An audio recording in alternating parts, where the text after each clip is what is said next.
ابن مصر البار الدكتور مجدي يعقوب.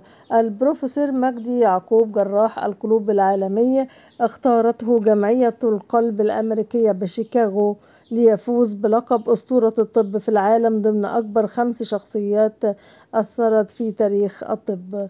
هذا الرجل العالم كان يعرف قيمة مصر ويعرف قيمة هذا الوطن، بدليل أنه فضل العمل في أسوان لخدمة أبناء مصر، وذلك بعد رحلة طويلة بالخارج.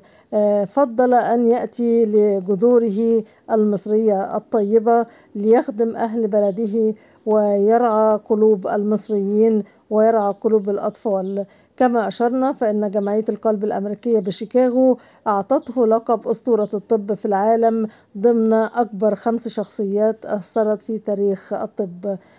شكرا للدكتور مجدي يعقوب وألف مبروك.